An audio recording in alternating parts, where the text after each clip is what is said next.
Bueno, buen día a todos.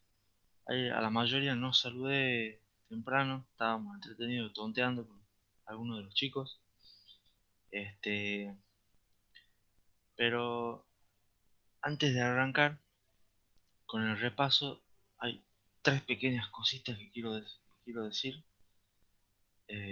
Una, no sé si lo habrán notado o no, pero yo tengo una pequeña novedad que hoy conseguí. Es la primera clase que vamos a dar con unos nuevos auriculares, con micrófono. Exactamente el headset que dice Martín en el chat.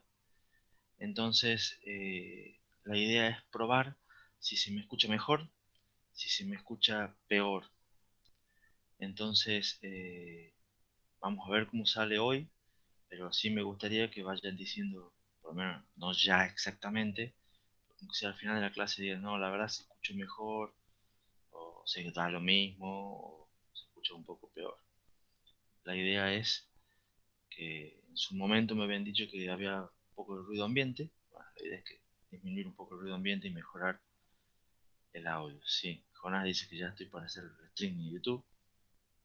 Eh, claro, ya estamos por poner el counter después. Martín dice se siente menos el ruido del silencio, es el ruido ambiente, la estática. Bueno, veremos qué tal. Esa es la primera novedad. La segunda novedad es que, con el segundo comentario, antes de arrancar, es que seguimos con los cumpleaños de los viernes y hoy tenemos un cumpleaños doble. No sé si hacen a propósito los muchachos de cumpleaños los viernes, pero este, hoy el cumpleaños de Augusto Brito y de Nacho, que todavía está festejando y no sé si ya se conectó o no. Pero los viernes están tremendos, llenos de cumpleaños de arquitectura de computadoras. Y el tercer comentario, inspirado en Martín, es que hoy es un día hermoso para quedarse durmiendo en la cama y no tener que estar escuchando a un tipo hablando de arquitectura de computadoras. No me lo pueden negar. Pero tampoco me van a poder negar que es un día hermoso para, si tienen la obligación de escuchar a un tipo hablando de arquitectura de computadoras, es mejor hacerlo desde la comodidad de la casa y no tener que estar afuera con el fresquito, la lluviecita, y ni hablar de si tuvieran que esperar un ómnibus o alguna cosa así por el estilo. Entonces, hoy, dentro de la malaria de tener que estar despierto a las 8 de la mañana estudiando, escuchando a un tipo hablar de calle, creo que está bueno hacerlo desde la casa. Bueno, con esos tres pequeños anuncios, digamos, está, llega un cumpleañero, uno de los dos cumpleañeros, feliz cumpleaños Nacho, llega justo para que arranquemos con el repaso. ¿Qué es lo que vimos en la clase pasada? ¿Qué es lo que vimos en la clase pasada? Si se acuerdan algo, vimos lo que empezamos la clase pasada viendo lo que es un caché asociativo por conjuntos de n vías. La idea era que este caché combinaba las ventajas que tiene el asociativo puro en lo que respecta a tasa de fallos y las ventajas del caché de mapeo directo en lo que respecta a costos y tiempo de acierto. Entonces, como dicen ahí, una mayor asociatividad implica menor tasa de fallos y un mayor tiempo de acceso y un mayor costo. Vimos que en los caches que son asociativos, ya sea puro o por conjuntos, es necesario definir una política de reemplazo de bloques. Y les comenté que muchas veces una política random funciona casi igual que una política LRU, que es la del menos recientemente usado, pero que siempre que ustedes puedan, por supuesto, por cuestiones de costo y de tiempos, conviene implementar la LRU. Después empezamos a ver lo que es el problema de las escrituras, o vimos en realidad el problema de las escrituras. Vimos que hay que definir, hay dos políticas posibles para las escrituras y que tienen un tratamiento diferente de las lecturas. Esas dos políticas son write back o write through, escritura a través o escritura diferida. En general, write through es bastante, digamos, complicado de implementar. Tiene su ventaja, que es que mantiene una consistencia, pero sin un agregado de un buffer es imposible su implementación, porque haría que todas las escrituras sean fallos. Entonces, para que funcione un caché de tipo read-through, hay que agregar un buffer y ya empieza a ser un poco más complicada su implementación. Vimos que a su vez hay dos políticas de fallos de escritura, o sea que pueden combinarse tanto con o sea, el write back puede ser tanto allocate como not allocate, lo mismo para write through, que sea allocate o not allocate, pero suelen combinarse y un write back suele ser allocate y un write through suele ser not allocate.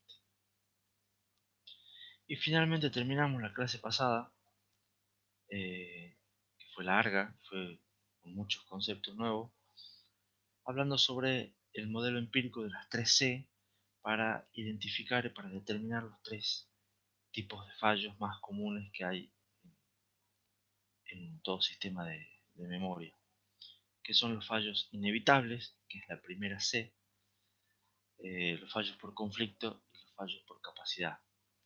Hablamos un poco de cómo distinguirlos a cada uno, a pesar de que es un modelo empírico, y sobre todo hablamos de cuáles son las técnicas para evitar cada tipo de fallo. ¿Alguna duda con respecto a la clase anterior? Hubo algunos de ustedes que me estuvieron mandando preguntas ayer por mail para que, con algunas dudas que tenían. Espero que hoy ya no las tengan. Algunos ya empezaron a ver también el laboratorio.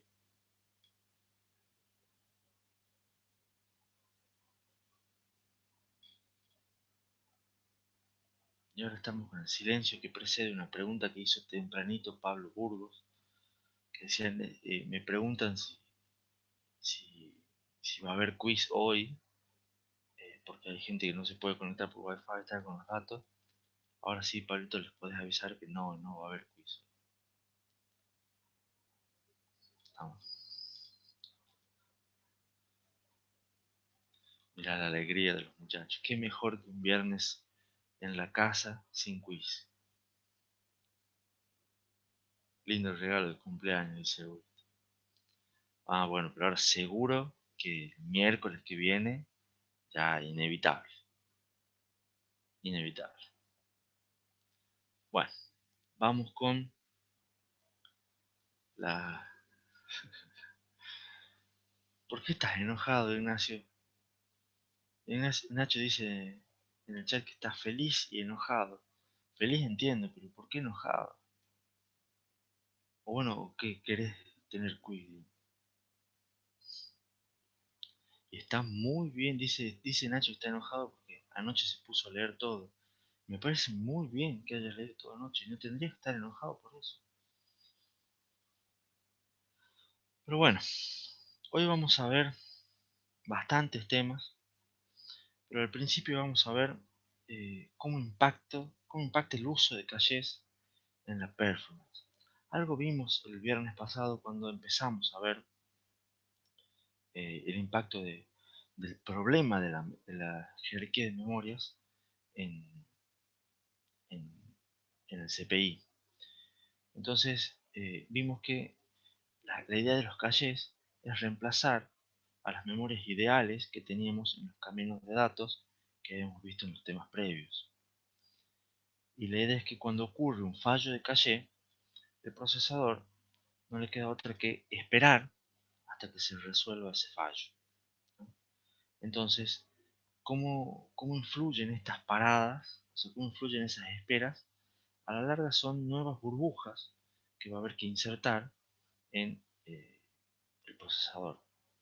Entonces, cada vez que uno va a buscar un dato en la memoria, que ahora sabemos que es un caché, y ese dato yo no tengo un acierto, tenga un fallo, el procesador va a tener que insertar las burbujas necesarias hasta resolver ese fallo. Entonces, ¿cómo sería el nuevo CPI ahora? ¿Cómo se calcularía el CPI?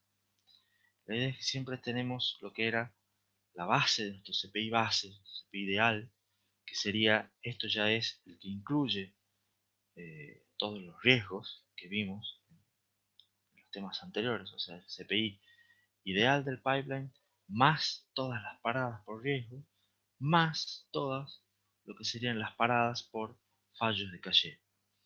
Y las paradas por fallo de caché las calculamos como un producto de estos tres términos. El primer término es lo que se conoce como la tasa de referencias a memoria por instrucción, o sea, cuántos accesos a memoria hacemos por instrucción, luego por la tasa de fallos de ese caché y finalmente multiplicado por la penalidad por fallos. Entonces, esto es una fórmula genérica. Fíjense que si ustedes tienen, como visto antes, eh, caché de instrucciones y caché de datos separados, esto en realidad es una suma de los fallos correspondientes al caché de datos más los fallos correspondientes al caché de instrucciones. O sea, si son separados, son los dos términos que se suman por separado.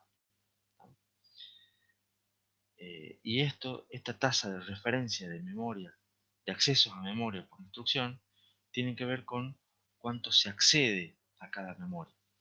Entonces, lo que habíamos visto también en la primera clase es que al caché de datos se accede menos que al caché de instrucciones. Entonces, si yo tengo un 30% de instrucciones de acceso a memoria en mi programa, al caché de datos es este factor que está acá, sería este 0,3, sería la cantidad de accesos a memoria por instrucción.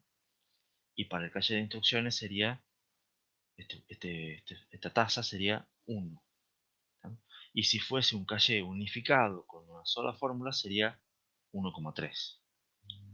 ¿Se entiende ahora el concepto de esa tasa de acceso a memoria por instrucción? Y después esto ya sí son la tasa de fallo, la común que vimos, o la que venimos viendo, y la penalidad que venimos trabajando. Entonces, un acierto en el caché hace que el pipeline trabaje normalmente. Y esto implica que el tiempo de acierto de los cachés suele ser un camino crítico dentro de un pipeline, ¿no? E inclusive hasta puede ser un cuello de botella. Si ustedes recuerdan también los temas anteriores que vimos de pipeline, dijimos que eh, la performance, o sea, la duración del tiempo del ciclo del pipeline, estaba determinada por la duración de la etapa más lenta. ¿Se acuerdan eso? Y después cuando vimos ejemplos, yo muchas veces les dije, bueno, las etapas de memoria son las etapas más lentas de un pipeline. Ahora, ustedes pueden juntar ese conocimiento con lo que les estoy diciendo ahora y pueden ver que en realidad la etapa más lenta de un pipeline depende usualmente de un tiempo de acierto de un caché del procesador. Entonces, por eso es que es crítico a veces tener el tiempo de acierto lo más bajo posible.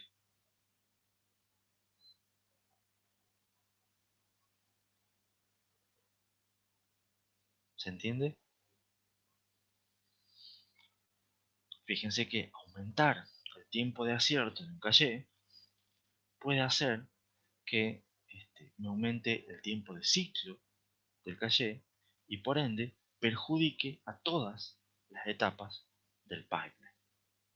Va a hacer que mi T sea más largo y que por ende todas las instrucciones terminen perjudicadas.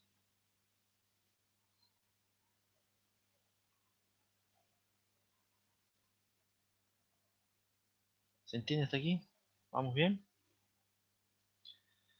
Se puede definir para lo que es jerarquía de memorias toda una nueva métrica que se llama AMAT, que quiere decir tiempo medio de acceso a memoria. en inglés, por supuesto. El AMAT es Average Memory Access Time, ¿no? Pero es el tiempo medio de acceso a memoria. Y se calcula con esa formulita que está ahí. Es básicamente sumar el tiempo de acierto más el producto de la tasa de fallos por la penalidad por fallos. Esta, esta métrica suele ser buena para comparar distintas jerarquías de memorias entre sí y suele ser bastante usada porque combina, digamos, los tres parámetros que son más críticos para la performance de una jerarquía de memorias. Sin embargo, hay una métrica que siempre es mejor para comparar la jerarquía de memorias. ¿Tienen idea de cuál puede ser esa métrica?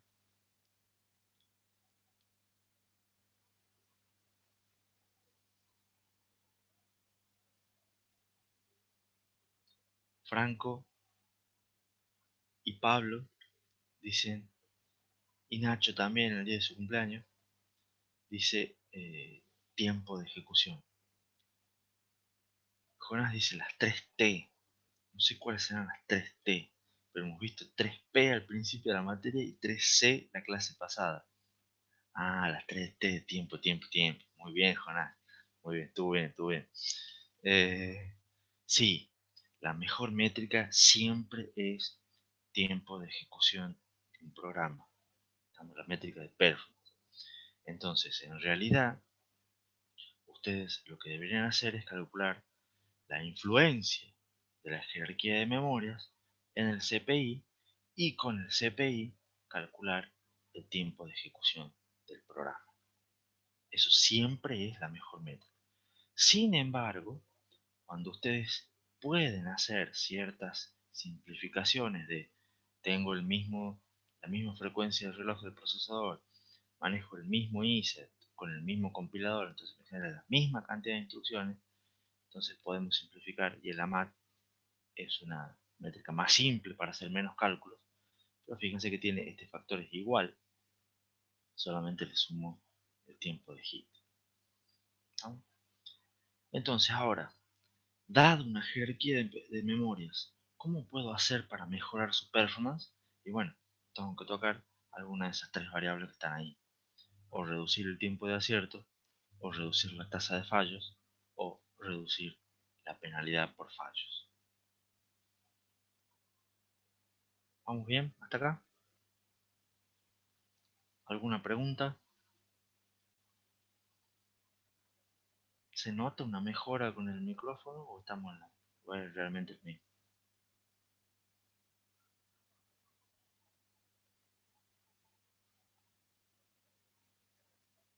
Se escucha más claro. ¿Sí? Bueno, yo después quiero ver el video, cómo queda, digamos, si realmente en el video se nota la diferencia.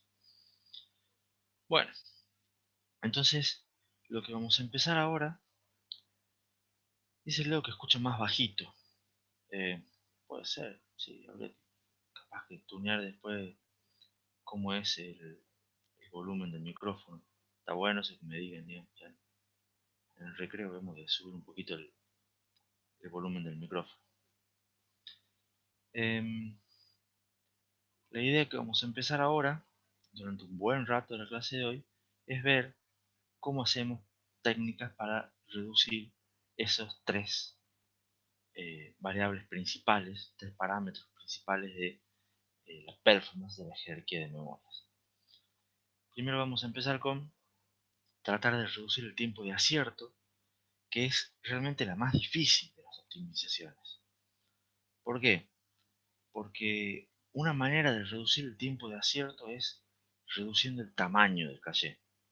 Si ustedes recuerdan, había un principio de diseño que lo venimos trabajando desde el tema 2, que dice que cuanto más pequeño es más rápido.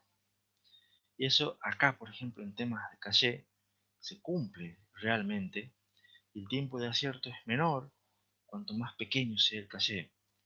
Sin embargo, vimos que cuanto más pequeño sea el caché, tengo más fallos por capacidad.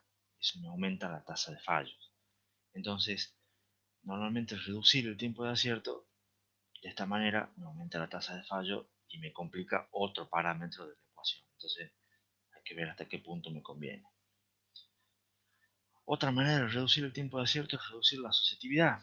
Vimos que en general un calle de mapeo directo tenía menor tiempo de acierto que uno asociativo.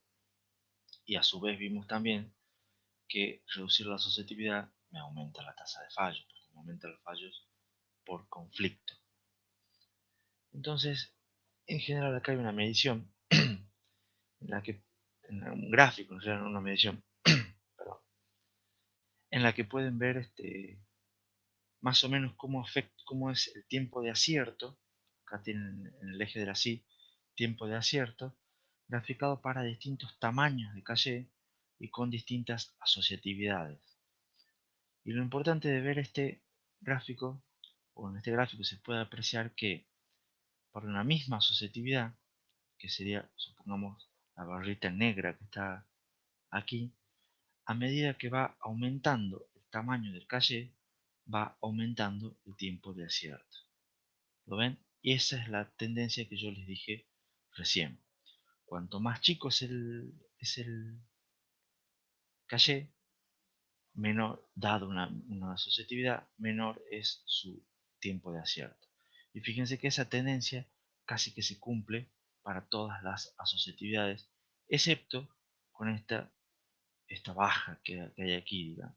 Pero después en el resto acá también se puede cumplir, digamos, en mayor o menor medida, que cuanto más chico el calle, menor tiempo de acierto. Y después, para dado un mismo tamaño, por ejemplo este de acá, se ve que cuanto menor es la asociatividad, menor es el tiempo de acierto también. Se cumplen todos, excepto con este tiempo de acá, en el cual evidentemente para este tamaño, la medición da que conviene un calle asociativo por conjunto de dos vías. ¿Se entiende el gráfico? Es simplemente mostrarles que las conclusiones que yo les mencioné en las diapositivas anteriores, que eran teóricas, hubo gente que se puso a hacer mediciones y a hacer pruebas con distintos cachés y llega a que en general se cumplen tal cual las predicciones de teoría, excepto un par de casos puntuales y también excepto que cosas como acá, fíjense por ejemplo, que tenemos casi los mismos tiempos de acierto. Entonces significa que con un caché, digamos, de este tamaño, que es bastante grande, la asociatividad no me influye básicamente en el tiempo de acierto. Está el tiempo de acierto prácticamente determinado por el tamaño. Entonces, acá fíjense también pasa lo mismo, pero con entre el mapeo directo y asociativo por conjunto en dos vías.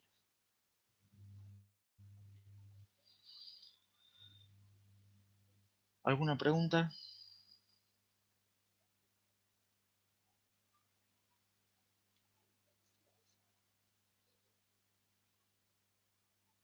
Bueno, entonces no hay, como dije, no hay muchas cosas técnicas más para reducir el tiempo de acierto. Entonces me voy a enfocar ahora con 6 técnicas para reducir la tasa de fallos. Y para reducir la tasa de fallos, la primera ya la vimos, ya se las mencioné también cuando vimos lo que es el tamaño del bloque. Y la idea es que aumentar el tamaño del bloque me permite aprovechar la localidad espacial y a su vez disminuye un poco la localidad temporal, por eso hay un compromiso. ¿Se acuerdan que ya les mostré este dibujito? Un- un- Cuando yo aumento el tamaño del bloque, me disminuyen los fallos inevitables, los compulsory. Entonces eso me genera una reducción en la tasa de fallos. Pero si yo aumento mucho el tamaño del bloque, yo llego manteniendo un tamaño de calle fijo, ya me produce que yo tenga muy pocos bloques. Entonces tener pocos bloques me, me compromete la localidad temporal y me hace que la tasa de fallos pueda aumentar nuevamente. El problema de reducir la tasa de fallos aumentando el tamaño del bloque es sobre todo que me aumenta la penalidad por fallo, porque la penalidad por fallo es traer un bloque desde el nivel siguiente de la jerarquía, y no es lo mismo traer un bloque de 4 palabras, por decirlo así, que traer un bloque de 16 palabras. O sea, evidentemente voy a tardar más tiempo en traer un bloque más grande. Entonces la penalidad me aumenta y de vuelta me está modificando. O sea, por más que estoy reduciendo la tasa de fallos, estoy aumentando la penalidad. Y esos dos parámetros en la ecuación de performance van multiplicados. Entonces habrá que buscar cuál es el punto óptimo para el cual el producto de tasa de fallo por penalidad por fallo sea mínimo.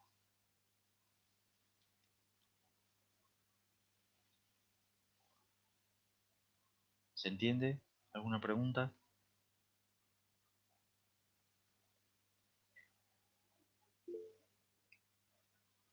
Gracias, Jonás. Gracias, Luis. Vamos a ver la segunda técnica de reducción para tasa de fallos, que también la vimos. Fíjense que esta primera técnica busca reducir la tasa de fallos reduciendo los fallos inevitables. La segunda técnica apunta a reducir los fallos por conflicto. ¿Cómo puedo reducir yo los fallos por conflicto? Aumentando la asociatividad de los cachés. Pero vimos también que aumentar la asociatividad aumenta el tiempo de acierto. Entonces, de vuelta, es una técnica de reducción de tasa de fallo, pero compromete otra variable de la ecuación. Y acá tienen un dibujito en el cual se aprecia que acá tienen graficada la tasa de fallos en función de asociatividad para las curvas, las distintas líneas son distintos tamaños de calle. En general, siempre la tasa de fallos va decreciendo a medida que yo aumento la asociatividad. Pero se ve que digamos, el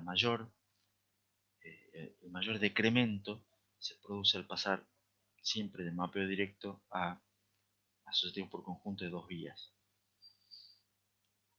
A veces, digamos, ese decremento también es constante, pero a medida que aumente el tamaño del cache, fíjense que cada vez la pendiente es más eh, plana. ¿Por qué? En cierto modo, porque la tasa de fallo ya parte de un valor más bajo. Entonces, el decremento es un poquito menor.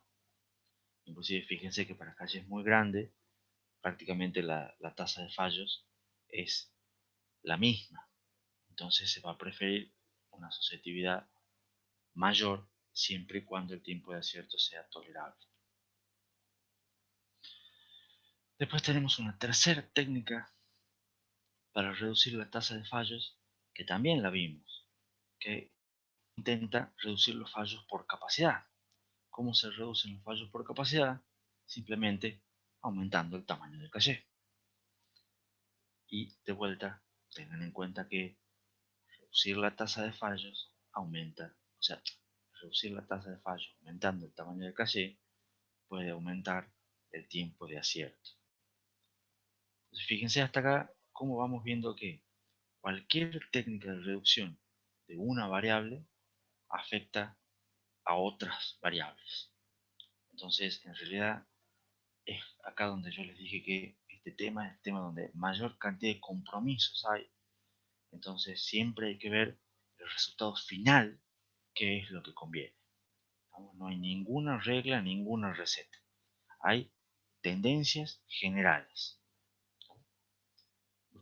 Por eso jerarquía de memoria, el diseño de jerarquía de memoria es un factor que hay que estar haciendo muchas simulaciones, estar ajustando mucho los parámetros. Digamos. Si hasta aquí vamos bien, les voy a presentar tres técnicas ya un poco más novedosas de reducción de tasa de fallo, que son cosas que no vimos hasta ahora, pero que un poquito, creo que la primera les mencioné muy al pasar en algún momento, si estuvieron muy atentos, capaz que lo mencionaron. La primera esta tiene que ver, es una técnica de reducción de tasa de fallos por prebúsqueda por hardware. Esto es hardware prefetching. ¿Qué quiere decir hacer un prefetch?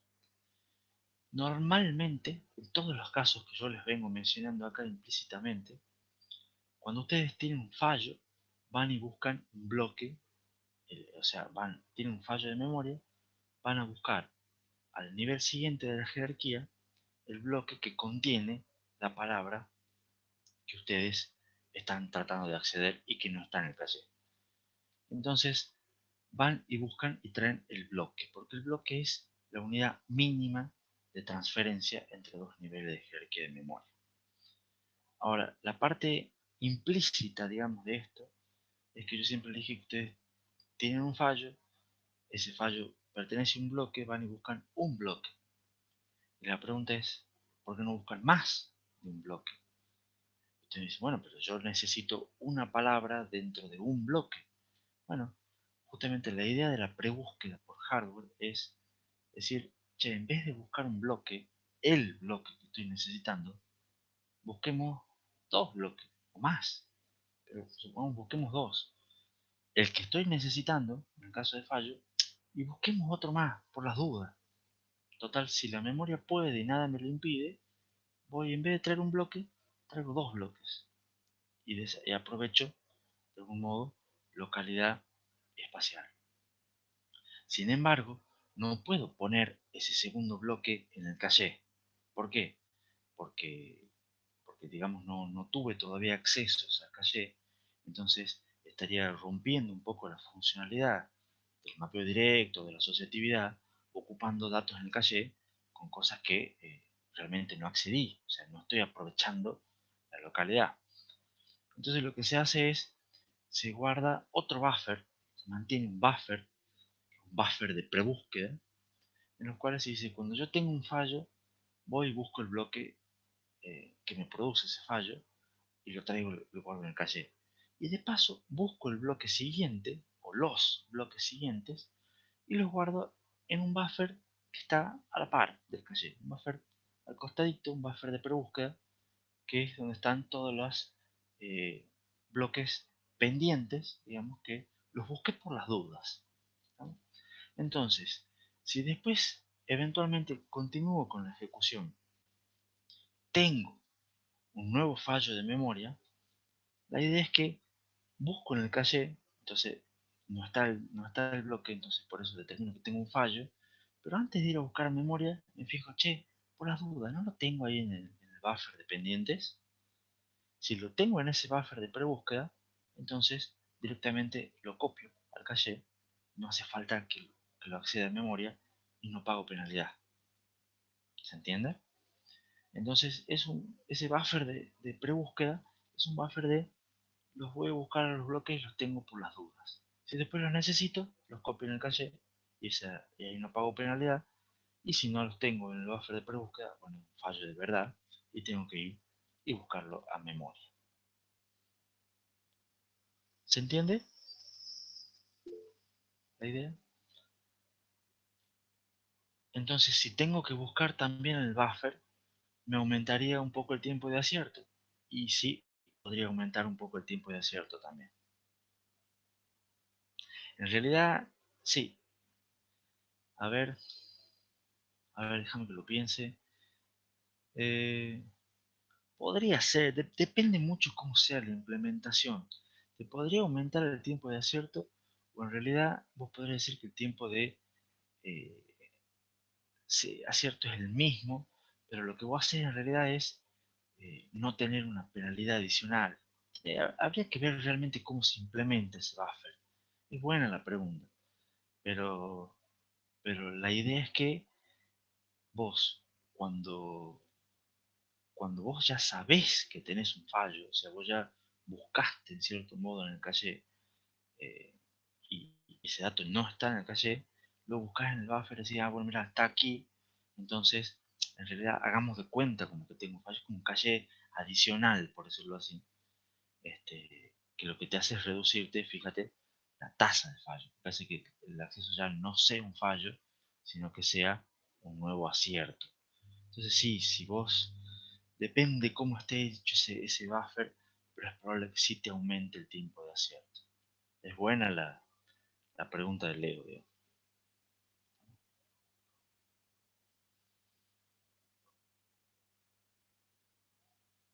Entonces fíjense, de vuelta, reduce los fallos, por un lado, pero aumenta el tiempo de acierto y fíjense además, no solo aumenta un poquito el tiempo de acierto, sino que además me agrega un buffer nuevo, que es costo, me agrega complejidad, cosa que no la puedo medir de ninguna manera, pero que también es costo. Como sea, de alguna manera alguien tiene que encargarse de ir, controlar, revisar, traer, vamos, o sea, eso es más transitorio, si me cuenta. ¿Estamos? Entonces, puede ser que me reduzca la tasa de fallos, pero me aumenta el costo, me aumenta la complejidad del caché y me puede aumentar también el tiempo de acierto. Nótese que esto asume que yo tengo el ancho de banda de memoria. O sea que yo puedo decirle a la memoria o al nivel siguiente de la jerarquía en realidad, puedo decirle, escúchame, en vez de traerme un bloque, tráeme dos. Vamos a asume que el ancho de banda, o sea, la cantidad de bloques que yo puedo transferir, tengo suficiente, no es que la memoria esté ocupada. Si la memoria está muy ocupada, porque estoy permanentemente accediendo a memoria con otras cosas, una prebúsqueda por hardware lo único que va a ser saturar más la memoria y generar o incrementar, digamos, lo que sería ese cuello de botella, que sería la memoria. ¿Se entiende? Entonces esto es asumiendo que la memoria tiene un ancho de banda disponible. En ese caso, se utiliza mucho la prebúsqueda por hardware. La quinta técnica tiene que ver con, es muy parecida y tiene que ver con una prebúsqueda por software. Es un software perfection. ¿Cuál es la idea del software perfection? Agregar instrucciones en el ISA para buscar datos en memoria. Y la idea es que en general las puede poner el programador, pero en general las usa el compilador, que dice, che, mira, yo hace un análisis estático inicial del código, dice yo, qué sé yo, la próxima yo voy a tener un lazo que contiene, qué sé yo, dos bloques de memoria, ese lazo, o sea, la cantidad de instrucciones en las que está contenido el lazo me entran en dos bloques de caché. Entonces, yo lo que digo es, voy a cargar y voy a traer de antemano esos datos, o por ejemplo, yo voy a traer acá en este lazo estoy accediendo a un vector, entonces yo ya, los datos del vector entran, qué sé yo, como digo, los voy a ir accediendo, voy a necesitar tantos bloques, entonces yo ya sé que cada tanto puedo ir y trayendo datos de memoria de manera de que cuando los necesite esos datos no me produzcan fallos. ¿Se entiende?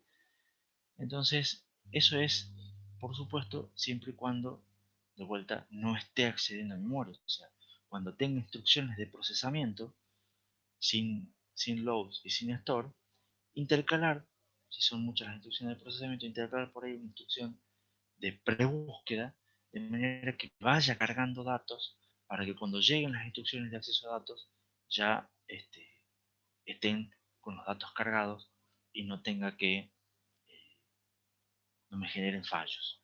¿Se acuerdan, por ejemplo, cuando veíamos desenrollado de lazos y que veíamos y reordenamiento de instrucciones, que convenía que los compiladores desenrollen, por ejemplo, un lazo y en ese caso ponían varias instrucciones load primero, después las instrucciones de procesamiento y después las instrucciones de store? Entonces fíjense que si yo pongo varias instrucciones load primero, me pueden generar varios accesos a memoria consecutivos. Eso pueden ser varias paradas consecutivas. Quizás poniendo antes de esas instrucciones load una instrucción de prebúsqueda por software, me genera que después, cuando lleguen todas las instrucciones load, eh, todas sean aciertos y no tengan ninguna parada por culpa de esas instrucciones load. Que después sí pueda tener una parada por, bueno, la instrucción esa de prebúsqueda y es una instrucción más, o sea, puede fallar y puede tener, me va a generar un ciclo adicional en el CPU, todas la,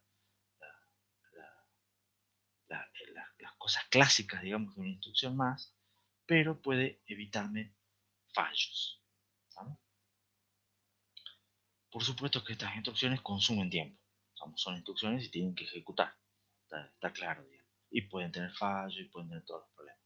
Pero bien usadas por un compilador pueden ayudar con ciertos lazos, con cierta optimización y pueden mejorar.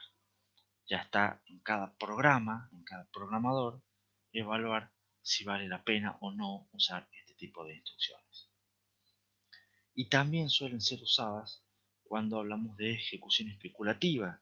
¿Se acuerdan de decir, uy, tengo la ejecución, tengo un branch, por ejemplo, y la ejecución especulativa, la idea era que ejecutaba ambos caminos del branch y después descartaba el incorrecto cuando se resuelve el lazo. Bueno, la idea acá también es, por ejemplo, pueden usarse para precargar todo un camino de un lazo y después vemos si se utiliza o no, digamos.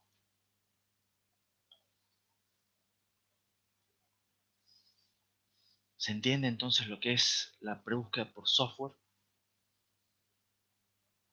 Es similar a la prebúsqueda por hardware, pero la idea es que la por hardware lo hace el hardware automáticamente, por software son instrucciones que hay que insertar en un programa. Eso ya depende de el ISE en particular. La última técnica que vamos a ver de reducción de tasa de fallos son en general similar o inspirada en la anterior y tiene que ver con, no es una técnica en sí, sino son varias técnicas que dicen, che, si el compilador puede insertar ciertas instrucciones, capaz que puede hacer más cosas. Y de vuelta, un buen compilador tiene muchas optimizaciones que puede hacer que ayudan con la reducción de la tasa de fallos. Por ejemplo, una que ya la venimos viendo y la venimos trabajando, el reordenamiento de las instrucciones o de los datos para mejorar la localidad espacial. A veces ustedes han visto lo que es, o veníamos viendo el reordenamiento de instrucciones, pero con la idea de eliminar dependencias de datos. Entonces ahora fíjense que a veces se puede reordenar instrucciones de datos para mejorar la localidad. ¿Qué quiere decir esto? Ustedes ya sabiendo cómo es una estructura de una jerarquía de memoria, y por ejemplo sabiendo cuántas palabras tiene un bloque, capaz que eh, si un lazo, por ejemplo, está, un lazo que tiene, qué sé yo, por ejemplo, no sé, eh, 7 instrucciones, por decirlo así, y resulta que como están organizadas esas instrucciones, ese lazo de 7 instrucciones queda que y los bloques de caché son bloques de 4 palabras. Si los accesos están hechos de determinada manera que la primera instrucción va a parar a un bloque, las segundas 4 instrucciones van a parar a otro bloque y las últimas 2 instrucciones del lazo van a parar a un tercer bloque, entonces esas 7 instrucciones ustedes las están divididas en 3 bloques de caché. ¿Se entiende? Si el compilador sabe cómo es la jerarquía de memoria y sabe todo eso, quizás pueda reordenar el código de manera de que esas 7 instrucciones entren, por decirlo así, en 2 bloques de caché. 4 instrucciones para el primer bloque y las otras 3 instrucciones en el segundo bloque. De esa manera minimizan la cantidad de acceso y en vez de tener que acceder a 3 bloques de caché, puedo acceder a 2 bloques de caché y aumento lo que es la localidad espacial del programa. Se puede también a veces unificar vectores. Como a veces ustedes tienen estructuras definidas y a veces hacen cosas similares y en vez de tener, qué sé yo, 3 vectores eh, que acceden más o menos a los mismos datos, puedo generar una estructura que en realidad contenga a esos 3 vectores por separado y de alguna manera acceder mejor a esa estructura, digamos. Se puede hacer un intercambio del orden de los lazos, que es un loop interchange, que se llama, es que a veces normalmente, qué sé yo, ustedes tienen, ¿se acuerdan la multiplicación de matrices, por ejemplo? Eh, que es bastante común, digamos, ustedes tienen un lazo, iteran con i primero y dentro de ese lazo iteran por j y después iteran por k y son bastante comunes así los lazos anidados. Bueno, a veces depende cómo los datos estén almacenados en memoria, si están almacenados por columnas, si están almacenados por filas, entonces depende del programa, depende del sistema operativo, pero a veces capaz cambiando el orden de los índices en los cuales ustedes recorren los arrays, mejoran mucho la performance de los programas porque aprovechan la localidad. Entonces a veces en vez quizás de recorrer por i, por j y por k, capaz que convenga recorrer por j, por i y por k, y el programa tiene mejor performance. Si no me equivoco, hay un ejercicio de esto en el laboratorio, para que ustedes verifiquen que esto funciona así, ¿no? Otra técnica del compilador se llama loop fusion, que es fusionar lazos. Muchas veces los programadores escribimos lazos diferentes, pero que iteran sobre las mismas variables y sobre datos independientes. Entonces muchas veces los compiladores lo que hacen es fusionan esos dos lazos y dicen vamos a hacer en la misma iteración todas las operaciones que el usuario quiera, digamos. A veces se hace también, cuando son datos muy grandes, se los divide en bloques para aprovechar la localidad espacial. Esto se hace con las matrices o cuando se hacen trabajos con imágenes en visión computacional. En resumen, esta diapositiva no intenta que ustedes sean expertos en técnicas de optimización del compilador. ¿Por qué? Porque no es una materia sobre compiladores y porque tampoco tenemos que trabajar tanto sobre esto. Simplemente es mostrarles que hay cuestiones de optimizaciones al compilador que son software que tienen que ver con reducir la tasa de fallos de un caché, que es hardware. Entonces fíjense cómo yo les cuento esto en arquitectura de computadoras, por si recuerdan lo que era las primeras clases cuando hablamos de arquitectura de computadoras, que es una interfaz entre hardware y software. Entonces fíjense que ustedes conociendo la jerarquía de memoria de un determinado procesador, pueden hacer que un compilador sea mejor para ese procesador y puede implementar técnicas que aprovechen esa jerarquía de memorias para tener una mejor performance de un programa. Se dan cuenta cómo se mezcla hardware, software y demás, siempre con la idea de mejorar la performance de un programa, en este caso, optimización del compilador para reducir la tasa de fallo de un caché. ¿Estamos? Eso es algo que no les cuentan en ninguna otra materia. ¿Se entiende la idea general de esta diapositiva? Bueno, Jonás dice que sí, Luis también. Esas eran las 6 técnicas de reducción de tasa de fallos. Ahora, a su vez, pasamos con, tengo 5 técnicas, 5 ideas para reducir la penalidad por fallos, de las cuales probablemente tenemos tiempo de ver uno o dos y después hacemos el recreo. La primera técnica de reducción de la penalidad por fallo, o sea, de cuánto me cuesta traer un bloque del nivel inferior, es la más obvia, por decirlo así, que es, bueno, mejoremos el nivel inferior. O sea, si, si yo tengo un caché y accedo, mi nivel siguiente es memoria, y yo pago una penalidad muy grande por acceder a memoria, y bueno, hagamos la memoria más rápida. ¿Se entiende? Y eso es algo que obviamente se hace muchas veces y se mejora. Fíjense que tienen las memorias de hoy en día son todas DDR, por decirlo así, que es doble data rate. Están las DDR2, DDR3, DDR4, GDDR5, etcétera, etcétera, etcétera. Y tienen las DDR4 a su vez de 2666 MHz, las de 3200 MHz, etcétera, etcétera. Todo lo que se busca en esto, y que esto está aumentando la frecuencia y todo lo demás, es justamente hacer que, o intentar hacer que las memorias sean más rápidas, y no solo tratar de mejorar un poco lo que es la latencia de la memoria, sino mejorar sobre todo el ancho de banda de la memoria, y poder hacer que sea mejor hacer técnicas de prebúsqueda y todo lo demás.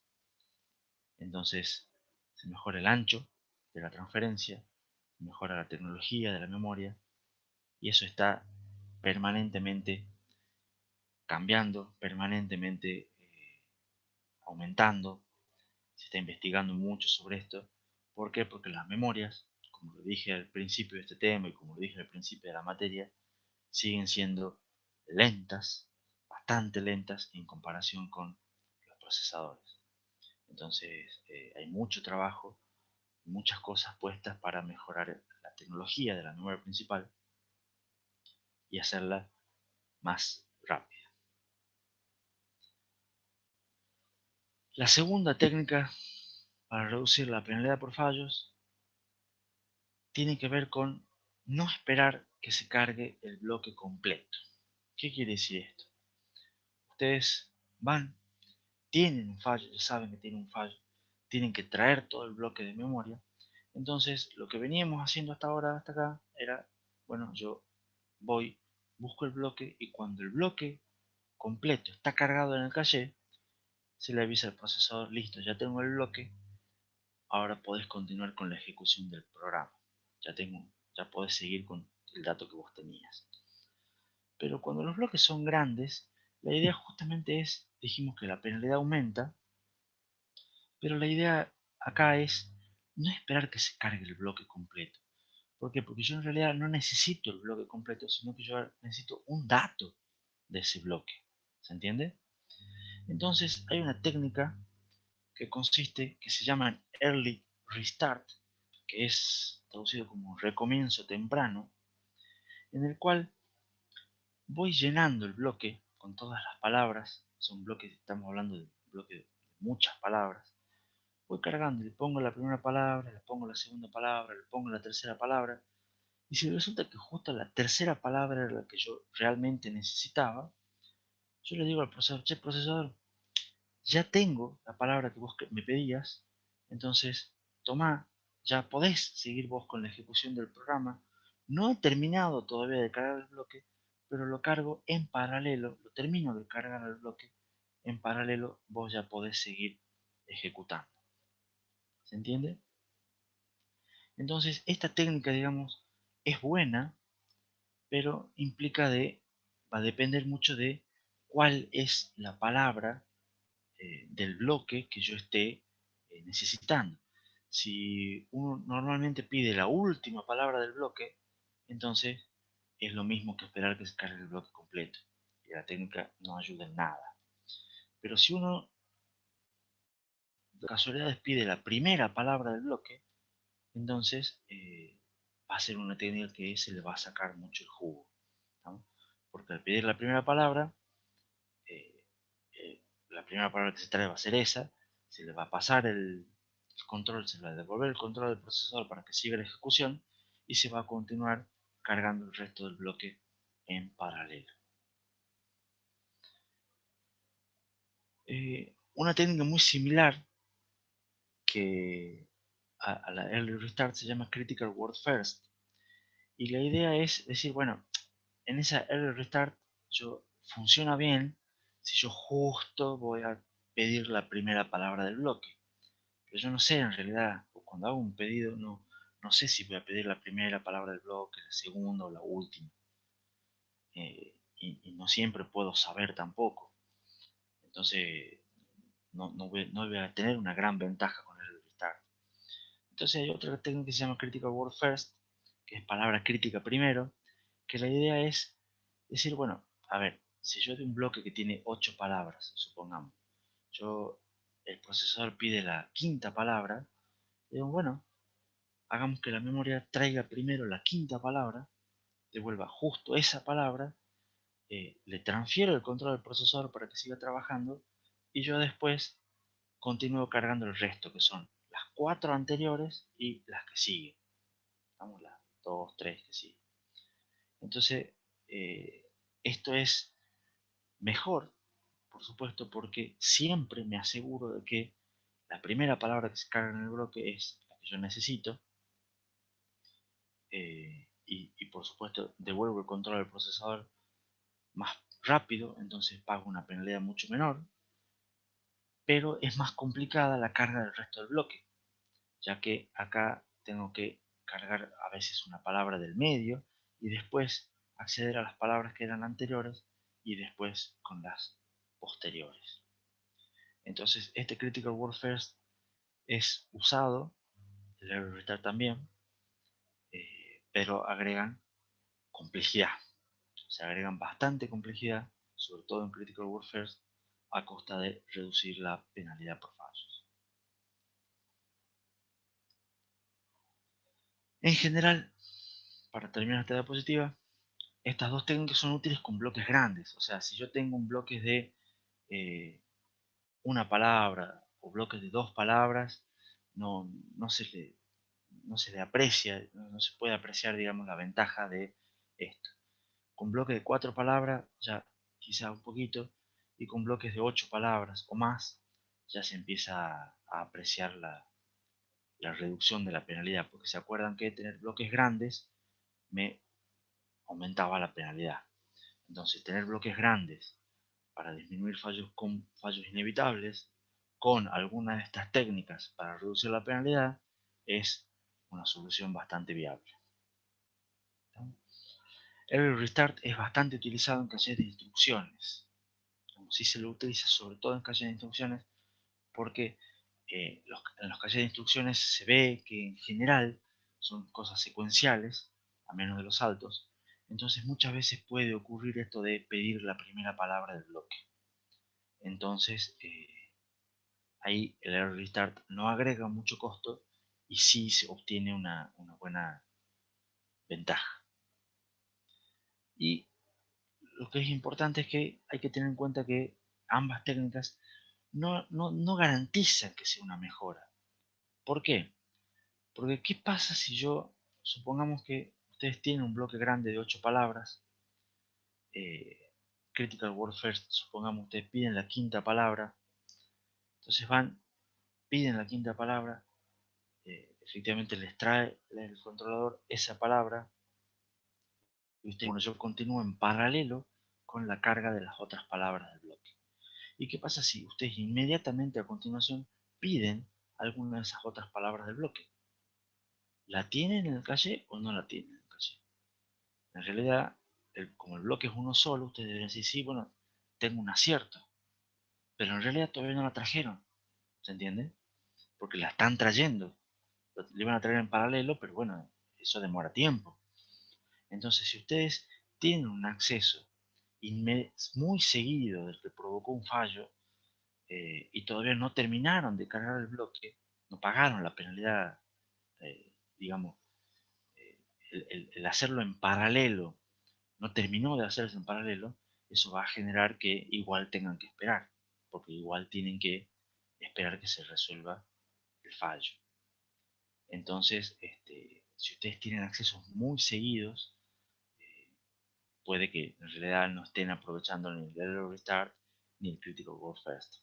Con el Error Restart pasa menos por el hecho de que va cargando de una en una. Entonces, si ustedes, por ejemplo, piden la quinta palabra de un bloque de 8, ustedes ya saben que las 4 primeras ya las tienen. ¿Estamos? Entonces, si eventualmente después de acceder a la quinta acceden a la tercera, ya la tienen y efectivamente sí es un hit. Y lo que queda en paralelo es la sexta, séptima y octava. ¿Se entiende? Ahora, si justo va a parar que ustedes necesitan acceder después de la quinta a la octava, van a tener que esperar que se cargue.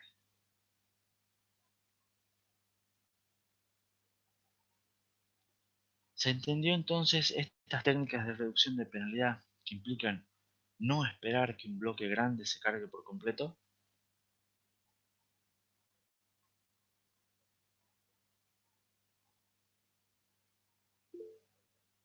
Bueno, ¿alguna duda de lo que vamos viendo hasta acá?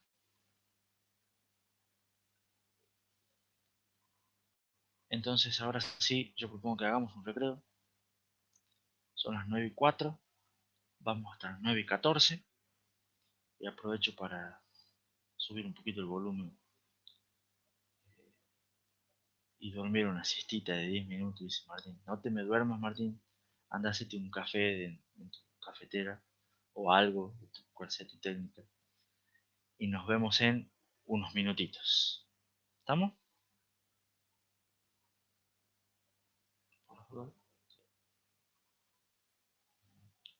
Bien.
Gonzalo pregunta en el chat que se conectó tarde, si tomamos quiz.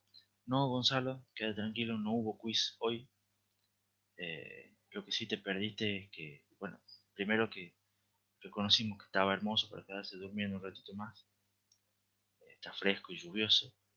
Y por otro lado te perdiste que es el cumpleaños de Augusto y de Nacho, así que después, si podés, te falta a vos saludarlos. No, mentira, no tenés por qué saludarlos. Pero sí es el cumpleaños, es verdad. Ya.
Bueno, estamos como para arrancar de nuevo.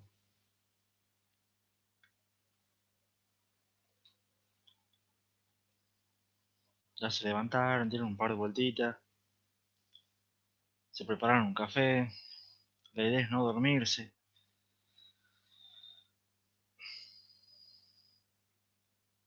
¿Siguen con las clases de ingeniería de software después de esta?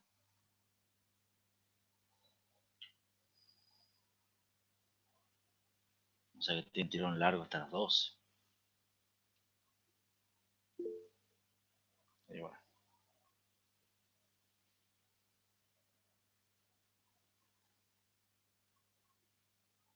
y después consulta de FT. O sea que en realidad es más largo el tirón.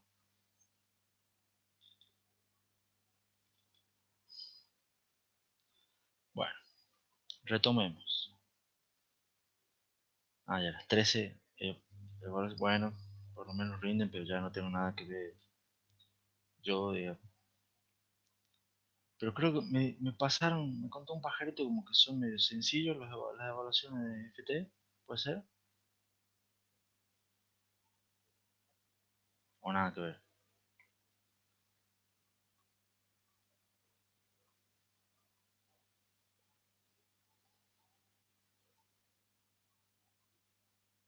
Nadie habla de quién fue el pajarito, así que no se preocupe. Bueno, vamos con el cronograma. La idea es hoy terminar con el tema 11. Espero, digamos. Ya sabemos todos que a pesar de que Pablito Burgo estaba con muchas ganas de tener clase el lunes, la democracia popular dijo que no tengamos clases el lunes y descansemos. Así que nosotros nos volvemos a encontrar el miércoles que viene. Ese miércoles vamos a empezar con el tema 12. Y ese mismo miércoles vuelven a tener clase práctica que descansan. Una clase práctica a las 13, en la cual tienen la evaluación del laboratorio 2 que ya fue publicado. Y después, el viernes siguiente, vamos a continuar nosotros con tema 12. Supongo que no habrá dudas con el cronograma. No sé si alguien quiere preguntar algo. Y si no, yo diría que continuemos con las técnicas para reducir la penalidad por fallos. Eh, tenemos, esta técnica es bastante interesante y consiste en priorizar las lecturas sobre las escrituras. ¿Qué quiere decir priorizar las lecturas sobre las escrituras?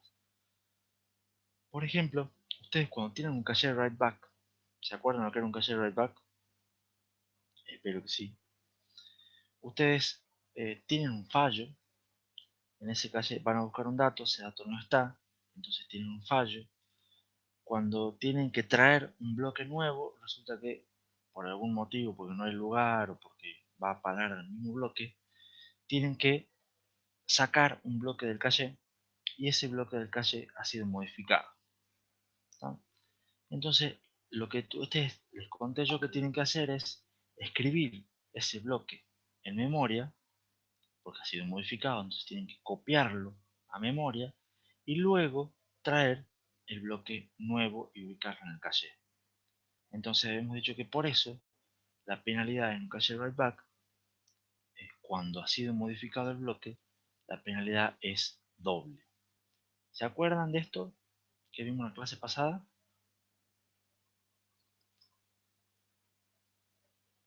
La idea de esta técnica es justamente, en vez de pagar doble penalidad, paguemos menos. ¿Y cómo pagamos menos? Priorizando las lecturas sobre las escrituras.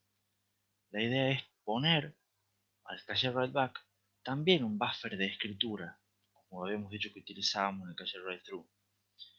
La idea es que cuando tengamos una escritura, no el bloque modificado no lo copiamos en memoria, lo copiamos en el buffer y después traemos el nuevo bloque solicitado al caché. Entonces decimos, bueno, primero la lectura, o sea, primero prioricemos el leer ¿Estamos? Y que la escritura se haga después cuando se pueda. ¿Estamos? Entonces, el procesador nuevamente recibe el control, apenas recibe el nuevo bloque solicitado, se paga la penalidad normal, pero no paga la penalidad doble. ¿No? Y el buffer se encarga de escribir el bloque modificado en memoria lo antes que pueda. La idea es similar al buffer de escritura del write-through. Entonces ustedes me pueden decir, bueno, pero esto es un problema específicamente de write-back. No, en write-through también pasa lo mismo. ¿Estamos? E inclusive en write-through pueden tener un riesgo de tipo RAW, o sea, un read after write, con alguna escritura que aún está en el buffer. Tienen, o sea, ustedes hacen una escritura, eso va a parar al buffer y ustedes después tienen como habíamos dicho que el write-through era not allocate, usualmente, ustedes después tienen un acceso. Entonces ese nuevo acceso va al caché, tiene un fallo, ¿no? Pero el problema es que el dato en realidad no está en el caché, pero está en el buffer todavía por escribirse. ¿Se entiende? Entonces es un problemón el tema este. Entonces lo que tienen que hacer es, en vez de decir que tienen un fallo y todo lo demás, es revisar también el buffer de escritura para ver si no contiene algún dato que quieran leer. Y si quieren leer el dato, lo leen del buffer antes de que se escriba en memoria, ¿no? Todo eso son técnicas para priorizar siempre las lecturas sobre las escrituras, ¿no? Tratar de diferir lo más que se pueda las escrituras a memoria. ¿Por qué? Porque son las lecturas las que suelen generar las penalidades, ¿no? Con el cache write back sabemos que normalmente escribimos en el cache, entonces, y es un allocate, entonces normalmente el dato ya está en el cache, entonces las escrituras suelen tener muy pocos, suelen generar muy pocos fallos en el cache write back. Por eso la idea es reducir la penalidad pagando, eh, priorizando las lecturas en función de las escrituras. ¿Quedó claro un poco esa técnica? La cuarta técnica de reducción de penalidad por fallos es la más utilizada ampliamente desde hace muchísimos años y tiene que ver con utilizar múltiples niveles de caché. ¿Qué quiere decir esto? La primera técnica que les conté es, si la memoria es lenta, aceleremos la memoria para reducir la penalidad, ¿no? Pero esta técnica de utilizar múltiples niveles de caché tiene que ver con, eh, teníamos el procesador por un lado, teníamos la memoria por el otro, la memoria era mucho más lenta que el procesador, entonces para disminuir esa brecha poníamos un caché. ¿Está claro? Ahora resulta que tenemos el caché, tenemos la memoria es mucho más lenta que el caché, entonces tenemos una nueva brecha. ¿Qué podemos hacer? Poner otro caché entre el caché que ya teníamos y la memoria principal.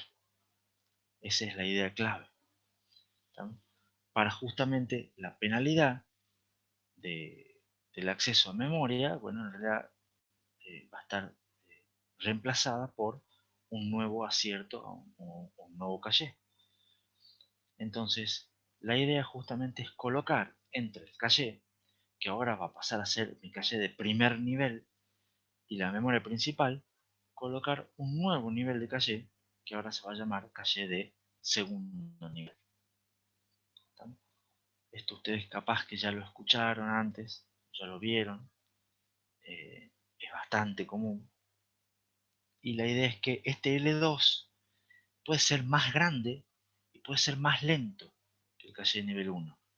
Pero aún así, la idea es que sea más rápido que la memoria. ¿Por qué puede ser más grande y más lento que el caché de nivel 1, el caché del primer nivel? Porque el caché nivel 2 solamente se encarga de atender los que ya fueron fallos en el E1, ¿no? Entonces, los que están en el camino de datos del procesador, esos siguen siendo los cachés de primer nivel. ¿Estamos? En cambio, cuando esos fallen, que ya se supone que son pocas veces o la menor cantidad de veces posible, recién pasa a ser atendidos por el caché de segundo nivel, ¿no? Entonces se espera que este L2 puede darse ciertas libertades que no nos podemos dar con un caché de nivel 1. Entonces por eso es que puede ser más grande y puede ser más lento. La idea del L2 es que justamente reemplaza a memoria, o sea, le des pagar una penalidad menor. Entonces ya con el hecho de poner un caché, aunque sea grande y lento, ya es mucho más rápido que la memoria. Y la idea es que la penalidad por fallo del caché de primer nivel resulta ser el tiempo medio de acceso a memoria del caché de segundo nivel. ¿Se entiende?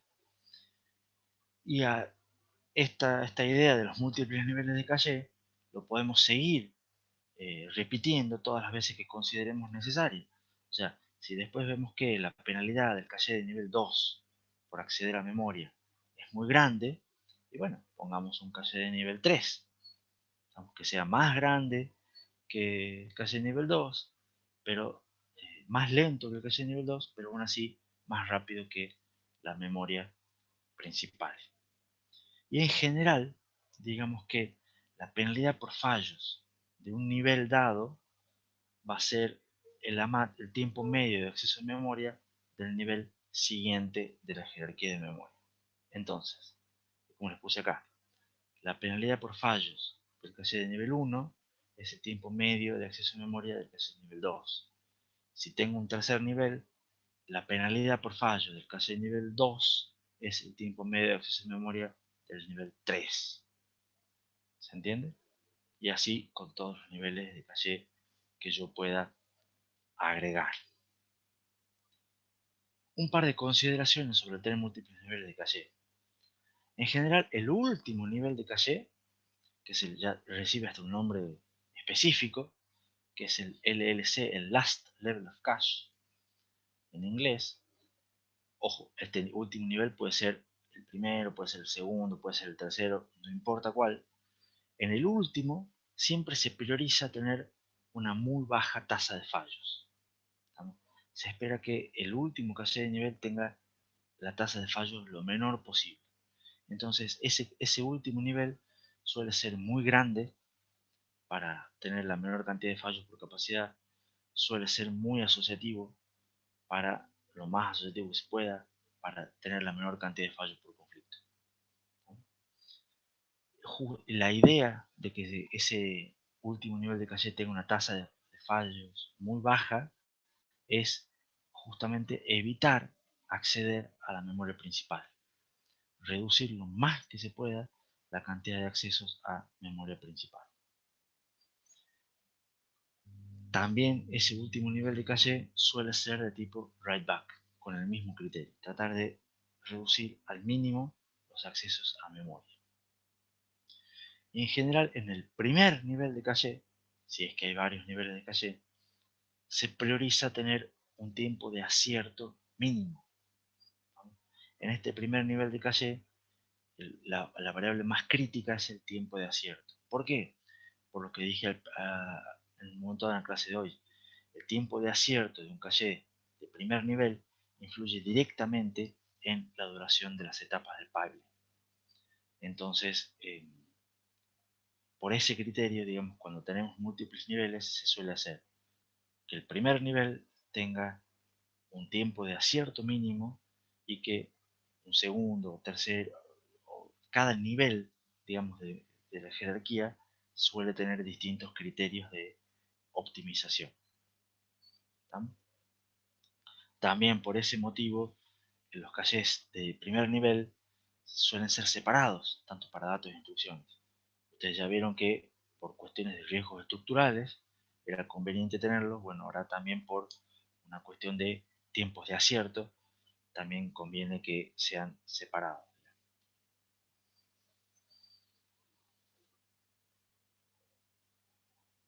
¿Alguna duda con respecto a tener múltiples niveles de caché? cuando ustedes vean que tiene un nuevo procesador que tiene más caché de nivel 2, caché de nivel 3, justamente la idea, fíjense que es reducir las penalidades. ¿Vamos bien? Nos queda una última técnica de reducción de penalidad por fallos, que también rompe otra cuestión que yo les dije implícita hasta aquí, que era que todos los cachés que vimos eran bloqueantes. ¿Qué significa que eran bloqueantes? Era que cuando yo tenía un fallo, el procesador insertaba burbujas hasta resolver ese fallo, ¿no? Después entonces yo les conté todas las técnicas para tratar de que esas burbujas sean la menor cantidad posible, ¿no? Pero siempre era, tengo un fallo, bueno, significa que voy a buscar un dato, ese dato no está, ¿qué es lo que tengo que hacer? Esperar hasta que se resuelva ese fallo. ¿Está claro? Bueno, en realidad hay algunos caches que directamente dicen, no, yo no espero nada. Si yo resulta que tengo un fallo, no me importa. Yo igual sigo ejecutando con lo que yo crea conveniente y eventualmente cuando se resuelve el fallo, vemos de reanudar la ejecución de esa instrucción. Eso se conocen como caches no bloqueantes, ¿no?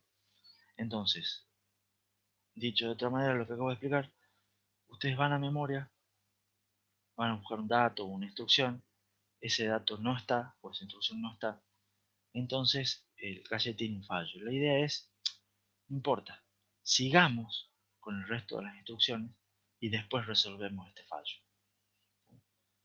Eso implica que el fallo se sigue procesando pero en paralelo. Y de esa manera ustedes, al poder seguir ejecutando instrucciones, eh, es como que reducen, digamos, la cantidad de burbujas que pagan de penalidad por el fallo, ¿no? La penalidad pasa a ser sobre el tiempo que efectivamente esté parado esperando un dato. Cuando yo realmente no tengo más instrucciones para ejecutar, entonces no me queda otra que esperar. Bueno, ahí realmente espero y hay que ver cuántos ciclos espero hasta que se resuelva el fallo. Este tipo de caches requiere que el cache tenga por lo menos dos puertos de acceso. ¿Por qué? Para permitir que yo pueda seguir ejecutando instrucciones o seguir accediendo al caché aún teniendo un fallo pendiente. En general, este tipo de caches se utiliza con procesadores que tienen ejecución fuera de orden. ¿Se acuerdan de la ejecución fuera de orden? Con el buffer de reordenamiento y las múltiples, los superescalares, digamos, con múltiples unidades de ejecución. Justamente ustedes pueden tener un fallo de un caché que les está limitando mucho, pero la idea es decir, bueno, me limita mucho esta instrucción o este tipo de instrucciones. Yo puedo seguir ejecutando muchas otras instrucciones fuera de orden, que no tienen nada que ver, que no dependían de esa instrucción, y las sigo ejecutando. Entonces, al final de cuentas, como sigo ejecutando instrucciones útiles, es como si no pagara penalidad en caso de fallo. Ahora, si yo en vez de tener dos puertos, yo agrego más puertos de acceso al caché, puedo solapar múltiples fallos en simultáneo. Entonces, en vez de decir, eh, tengo un fallo, o sea, yo voy a buscar un dato, ese dato no está, tengo un fallo. Bueno, sigamos ejecutando. Pero ¿qué pasa si yo lo que sigo ejecutando, voy a buscar otro dato y ese otro dato me vuelve a generar un fallo? ¿Se entiende? Entonces, en el caso anterior, bueno, ya está, ya con dos fallos, esperar hasta resolver alguno de los dos y después seguimos. Pero ¿qué pasa si, bueno, puedo sostener dos fallos pendientes? Y si puedo sostener dos fallos pendientes, ¿por qué no tres fallos pendientes? Y así sucesivamente. Entonces, la idea de estos casinos bloqueantes es que agregando múltiples puertos puedo tener acierto bajo múltiples fallos o directamente fallo bajo fallo se llaman también. La idea es que puedan procesar muchos fallos de manera simultánea y de esa manera seguir ejecutando siempre lo más que se pueda. Por supuesto, una cosa así incrementa notoriamente la complejidad del caché. Imagínense si antes nosotros teníamos no solamente la organización del caché, la parte de datos, la parte de los bits de validez, los bits de ensuciado, la etiqueta. Imagínense si le agregamos early restart, le agregamos caché no bloqueante con múltiples puertos de lectura, o sea, más el write back, más los buffers de escritura. Fíjense cómo vamos cada vez haciendo lo más complicado, más complicado, más complicado. Pero, ¿por qué hacemos todo esto? Para reducir la penalidad, reducir la tasa de fallo y tener mejor performance. Agregamos transistores y complejidad con tal de tener mejor performance. ¿Está claro hasta aquí? ¿Alguna pregunta?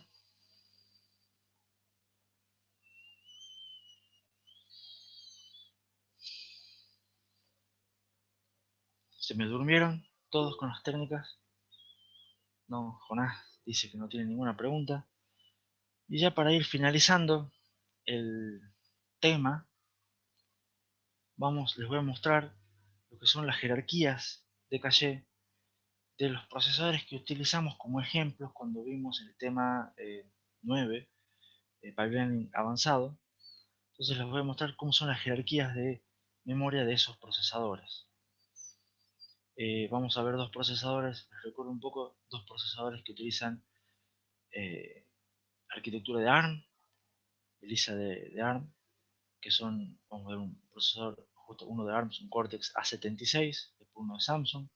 Vamos a ver dos procesadores que tienen ELISA de X86, procesador Intel y uno de AMD, y después uno de RISC-V, no sé si tengo uno de RISC-V o tengo otro diferente también. No, no vamos a ver uno de RISC-V, vamos a ver uno distinto.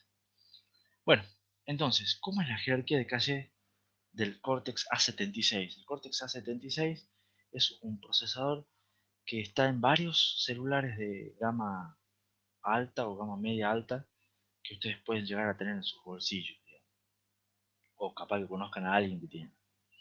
Es un procesador que tiene caché de nivel L1 separados. Entonces que yo les voy a contar un poco, no vamos a entrar en muchos detalles. Si tienen preguntas, aprovechen y háganlas, por supuesto. Son cachés que tienen 64 kilobytes, son cachés grandes relativamente para lo que venimos viendo nosotros de nivel 1. Son asociativos por conjuntos de 4 vías, tienen bloques de 64 bytes. Esa es la estructura del caché. Son tipo write back, usan LRU y son cachés no bloqueantes que soportan hasta 20 fallos en simultáneo. Interesante. Después tienen a su vez un caché de nivel 2 que es unificado, o sea, igual para instrucciones que para datos, es el mismo caché, que es asociativo por conjuntos de 8 vías. Fíjense cómo se incrementa el tamaño del nivel 1 a nivel 2. ¿No? Se multiplica por 8, si no me equivoco. Es asociativo por conjuntos de 8 vías. Fíjense cómo se incrementa la asociatividad. Y fíjense cómo mantienen el tamaño del bloque.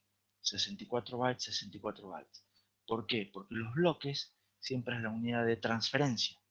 Entonces la idea es que del nivel 2 le pasa al nivel 1 un bloque, entonces en general el tamaño del bloque se mantiene. También son de tipo write-back.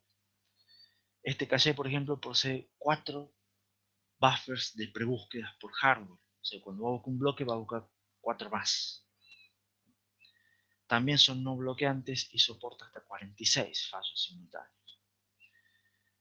Después también el Cortex A76 posee un caché nivel 3, o sea, un tercer nivel de caché, también unificado de 4 megabytes. Fíjense de vuelta cuánto se multiplica otra vez por 8.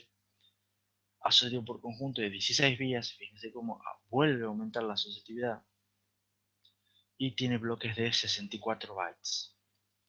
Este caché ya es compartido, inclusive entre varios núcleos, porque estos procesadores tienen varios núcleos, y también es no bloqueante y soporta hasta 94 fallos en simultáneo. ¿Qué es lo importante de ver este dispositivo? Los tamaños, fíjense, 64. Primero ver que tiene 3 niveles de caché. Nótese que estos 3 niveles de caché están todos integrados dentro del procesador, ¿no? El procesador viene con 3 niveles de caché.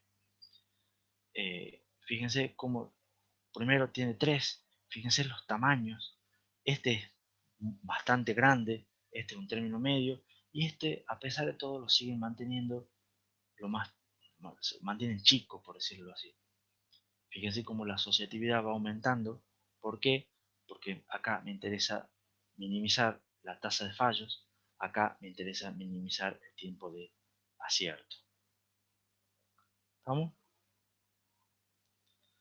Vamos a ver la jerarquía de caché del Samsung M4, que también utiliza el mismo ISA. Caché también son separados. Fíjense, este tiene distintos tamaños de caché para instrucciones que para datos.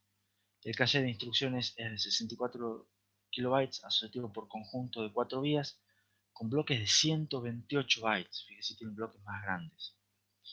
Y el caché de datos es de 64K, pero asociativo por conjunto de 8 vías con bloques de 64 bytes. Fíjense, tiene bloques más chicos, pero asociatividad más grande. ¿Por qué? Los diseñadores de Samsung sabrán. Son no bloqueantes. Este se especifica, o encontré por ahí que tiene un hit time de 4 ciclos. Fíjense que el tiempo de acierto son 4T. Eh, tiene un caché unificado de 512 kilobytes, asociado por conjunto de 8 vías, bloque de 64. Si se fijan, es igual que el otro. Tiene un hit time de 12 ciclos. Bueno, son como 3 del caché nivel 1. Tienen un caché nivel 3 unificado de 4 MB, asociativo por conjunto de 16 vías, bloque de 64 bytes, también compartido entre los distintos núcleos, con un hit time de 37 ciclos. Fíjense acá cómo va aumentando el tiempo de acierto, ¿no? Y en general, si se fijan, es bastante parecida la jerarquía de los cachés entre los dos micros, digamos. Son dos micros del mismo IC. ¿Se entiende hasta aquí? ¿Alguna duda?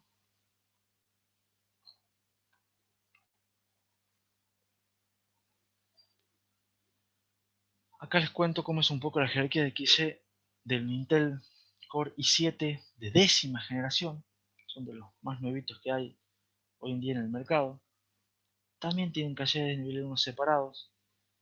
El L1 de instrucciones es de 32 kilobytes. Nótese que son más chicos que los de ARM.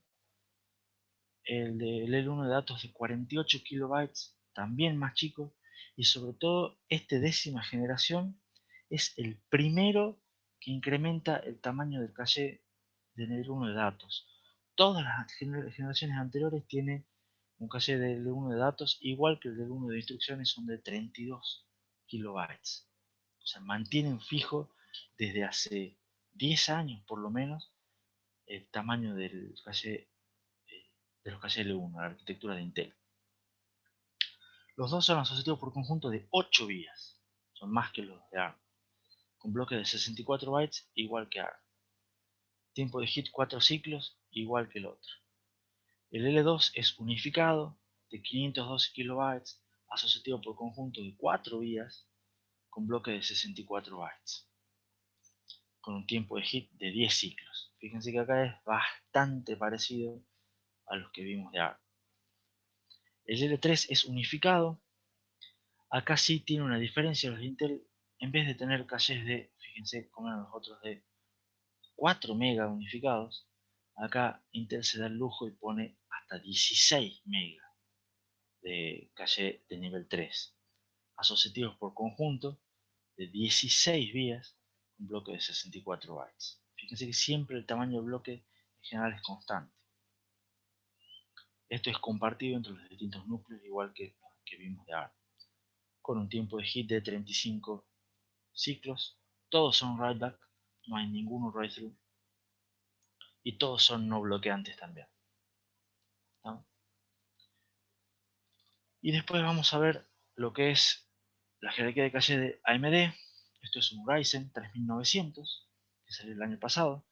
No sé si alguno tiene alguno en su en su máquina o en su computadora. Son, bueno, tienen un 5, pero bueno, por ahí anda. ¿Sabés exactamente cuál tenés, Martín? Si tenés un Ryzen 5. Este es un Ryzen 9, creo. Ryzen 7. Bueno, fíjate. Tiene calles L1 también separados, de 32K. Fíjense que son iguales que los de Intel, más chicos que los de ARM. Asociativos por conjuntos de 8 vías, bloque de 64 bytes, heat time de 4 ciclos, unificado de 500 L2, calle nivel 2 unificado de 512 kilobytes, asociativo por conjunto de 8 vías, bloque de 64 bytes, bastante común es la jerarquía en todos los micros, heat time de 12 ciclos. Y acá AMD introdujo una eh, gran mejora sobre los de Intel, sobre todo. Puede tener un L3 unificado de hasta 64 megabytes. Y nótese acá, los, los Samsung y los Cortex A76, que eran de ARM, tenían hasta 4 megas. Y estos Intel y AMD, fíjense cómo extienden hasta 16 y 64. ¿Saben por qué? Se dan el lujo de poder hacer más grande los caches de nivel 3. A ver si a alguno se le ocurre.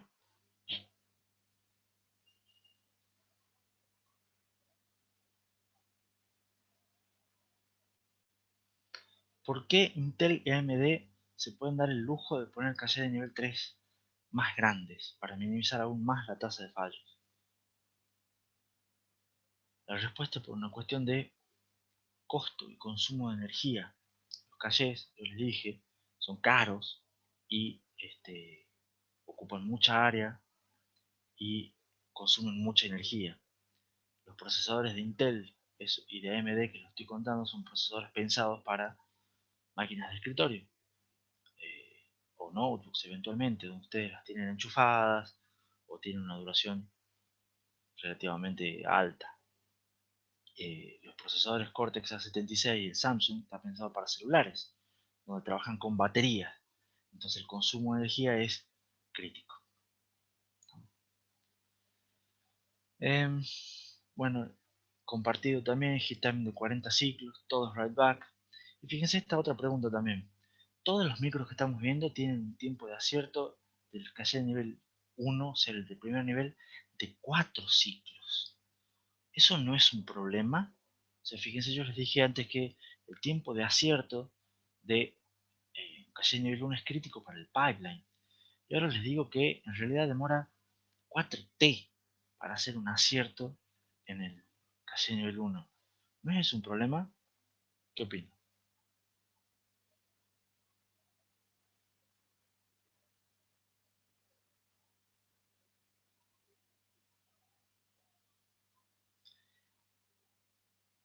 Bueno, sí, es un problema. Les doy la respuesta. Pero a la larga se encargan de manejar ese problema justamente haciendo cuestiones como el hecho de que sea no bloqueante. Permiten de, a pesar de que tenga un fallo, yo igual puedo seguir trabajando con otras instrucciones.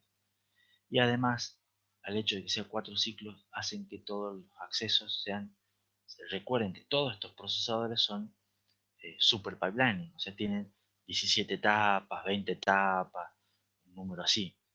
Entonces lo que hacen es, van haciendo en pipeline también el acceso al caché, de los cuales tienen una primera etapa donde generan el acceso a memoria, el dato se los devuelve en la etapa 4, por decirlo así, y en la etapa 2 y 3 van haciendo pre-búsquedas, van haciendo predicciones de salto, o sea, siempre tienen cosas para ir trabajando mientras se hace eventualmente el acceso a la memoria. Y después en la etapa 4, en la etapa 5, recién obtienen el dato y empiezan con la decodificación y le ponen así distintos nombres a las cosas, digamos, a las distintas etapas del pipeline. Por eso tienen un super pipeline, ¿no? Y dicen que el tiempo de acierto de esto es 4T, 4 ciclos. las otras cosas las hacen, o sea, las otras etapas de ejecución, de codificación, etcétera, write back, las hacen mucho más rápido con un tiempo mucho más corto, digamos. Y esta etapa eventualmente va a ser una etapa más larga. Es como lo que habíamos dicho de partir una etapa larga en 4 etapas más cortas. Esa vendría a ser la idea.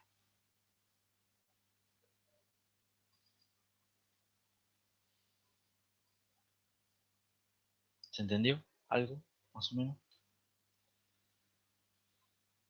Y finalmente les muestro otro procesador, que es un procesador raro, digamos, un procesador de IBM. No es común, ustedes no lo pueden ir y comprar así en la calle. Acá en Argentina ni se vende una cosa así.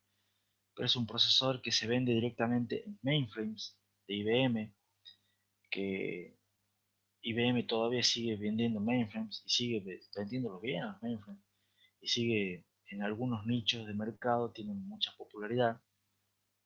Entonces ustedes, digamos, compran el servidor completo, ya el rack, que entre otras cosas tiene este procesador que se llama Z15. Y lo pongo simplemente porque tiene una jerarquía de memoria bastante peculiar y bastante distinta de las que les vengo mostrando yo, que en general ustedes han visto que son bastante parecidas todas entre sí. La única diferencia es que Intel y AMD, como están orientados a otro segmento, tienen los caches de nivel 3 un poco más grandes. Este procesador que está orientado a otro segmento también tiene caches de nivel 1 separados, caches de 128 kilobytes. Y eso ya es una gran diferencia con respecto a los otros que veríamos viendo que eran de 32 o 64. Son asociativos por conjunto de 8 vías con bloques de 256 bytes, lo cual también es una enorme diferencia con respecto a lo que veníamos viendo, que en general manejaban todos bloques de 64 bytes. Este procesador también tiene caché de nivel 2 separados, lo cual también es una diferencia, porque todos los demás tienen un caché de nivel 2 unificado. Este tiene un caché de nivel 2 para instrucciones y otro caché de nivel 2 para datos. O sea, y además son de 4 megabytes cada uno. O sea que en realidad tiene 8 megabytes de caché de nivel 2. Verán que las magnitudes que estamos manejando son totalmente distintas de los otros que eran de caché de 512K unificado. Por supuesto mantiene el tamaño del bloque. Tiene un caché de nivel 3 unificado, ahora sí, de 256 megabytes. Repasemos. El más grande era el del Ryzen, que tenía hasta 64 megabytes de caché de nivel 3. Estos tienen un nivel 3 de 256 megabytes. Compartido, asociativo por conjunto de 32 vías. Eso sí es aumentar la asociatividad. Y además este procesador dijo, yo voy a agregar un nivel caché de nivel 4. Y es uno de los muy pocos procesadores que se conocen hoy en día que tienen un caché de nivel 4. De 960 megabytes. O sea, tiene casi 1 giga de caché unificado dentro del micro. No, no sé si captan lo que estoy hablando.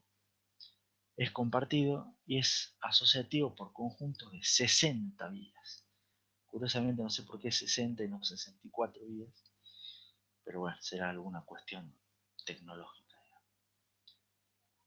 ¿Qué es lo que les quiero mostrar con esta diapositiva? Nada, no solamente Macri puede comprar ese procesador, en general son, como te digo, no venden el procesador solo, te venden el equipo completo. Sí debe valer cientos de miles de dólares, pero bueno, hay gente que lo compra, por eso se fabrica. IBM sigue teniendo sus clientes. Pero más allá de cuánto sale esto, es, fíjense, es una arquitectura diferente, una jerarquía de memorias diferentes, pero cómo mantiene básicamente los mismos criterios de los cachés de primer nivel, mucho más chicos que los niveles más altos. Los niveles más altos, cuanto más grandes posible, mejor para minimizar la tasa de fallos. Los tamaños de bloque siempre se mantienen iguales entre todos los niveles de jerarquía.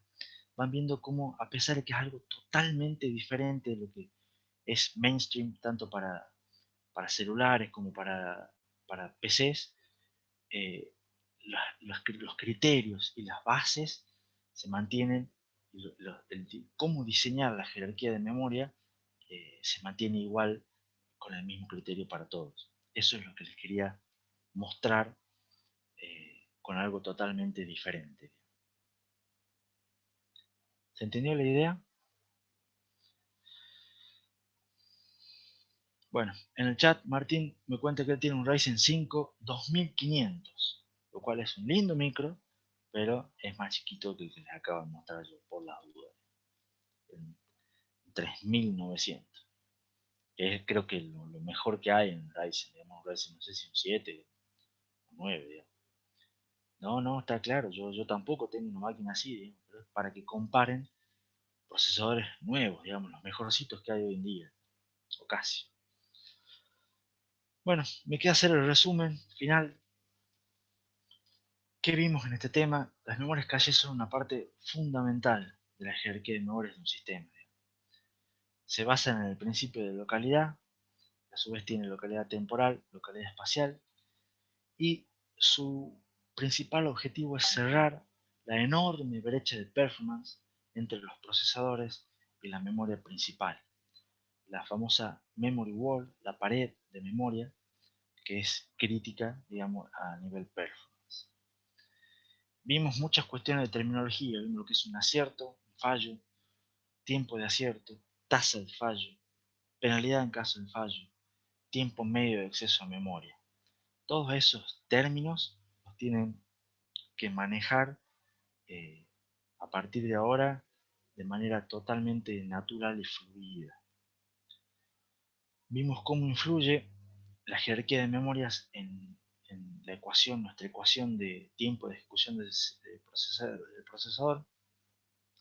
Vemos que lo que influye son, a la larga, agrega paradas, agrega burbujas, entonces influye directamente en el CPI. Todo el CPI que teníamos nosotros en los temas anteriores, que habíamos logrado minimizar lo máximo que se podía, es que le tenemos que agregar todas las paradas nuevas que podemos tener por culpa de los fallos de los cachés. Vimos que hay muchas variables de diseño de caché, el tamaño del bloque, la asociatividad, las políticas de reemplazo, si son LRU, random, la política de escritura. Y fíjense, por ejemplo, que les mostré que muchos de los procesadores actuales de alta performance, o sea, media y alta performance, no se usa retro, lo que no implica que en general no se usa. Hay muchos otros procesadores y algunos pueden utilizar retro. Lo que es también muy importante el resumen es que en general todas las variables de diseño interactúan entre sí y eso genera múltiples compromisos. Si yo quiero aumentar una cosa, en general me disminuye otra. Y si quiero disminuir una tercera, en general me aumenta una cuarta.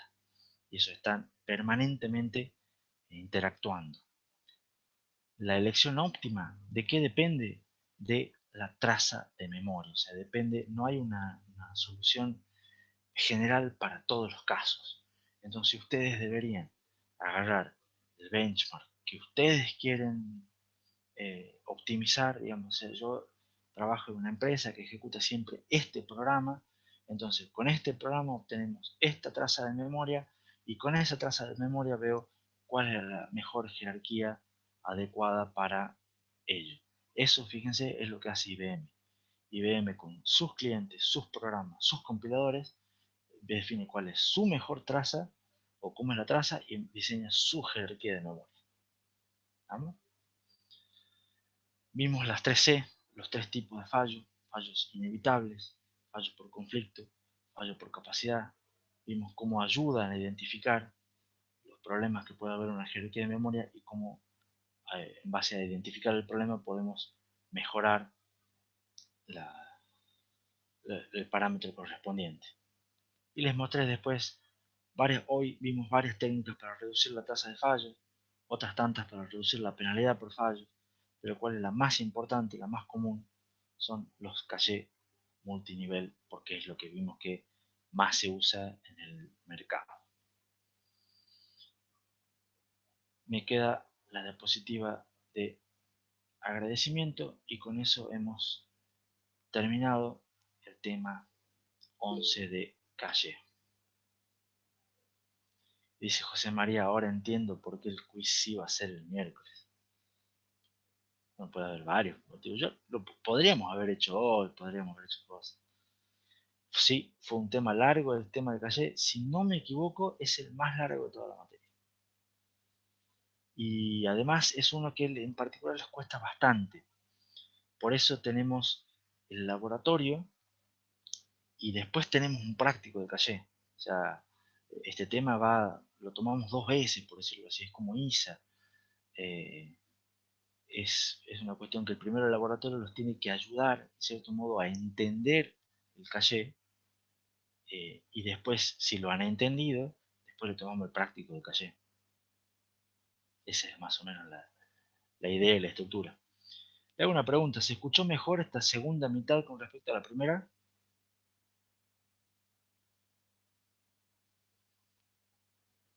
Sí se escuchó mejor. Bueno, una pregunta de Jonás, ¿puede ser que el simulador no tenga un asociativo puro? Sí y no. O sea, no tiene una configuración así que vos puedas elegir asociativo puro. En ese sentido vos podés elegir cuán asociativo lo querés. Eh, no tiene un máximo, porque el máximo depende de tamaño del cache y la configuración.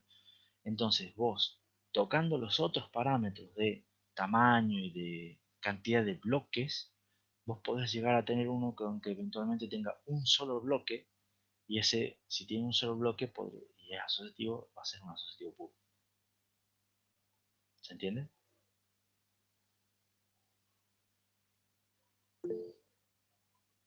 Última pregunta, dice Jonás. ¿Los 2 bits menos significativos de la dirección siempre los reservamos? No siempre, va a ser siempre que vos tengas palabras de 32 bits.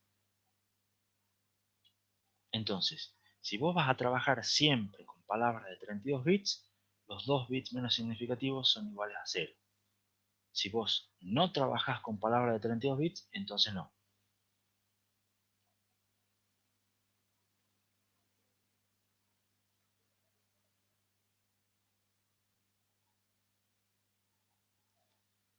Si mi dato es el 3, te hago una pregunta. ¿Es dato 3?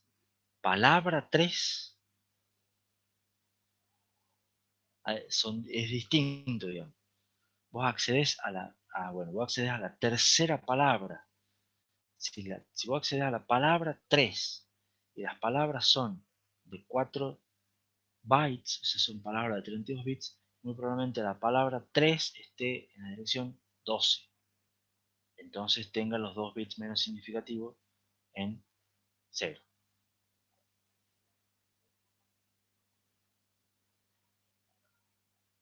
¿Se entiende lo último que dije? Siempre hay que ver cuando les dan los números, si les dan la dirección de acceso a memoria o el número de palabra. Yo a veces hablo así, esta es la segunda palabra del bloque, o accedo a la palabra 100. Quiero buscar la palabra 100, o no es lo mismo que la dirección 100. Entonces, repasen eso, practiquen con eso y tengan bien en cuenta cuando estoy accediendo a una palabra, un número de palabra o una dirección de memoria. Las direcciones de memoria son las que son las verdaderas, son las que descomponen el simulador y son con las cuales accedo a memoria. Todo lo demás son simplificaciones o que a la larga capaz que a veces simplifican, a veces complican.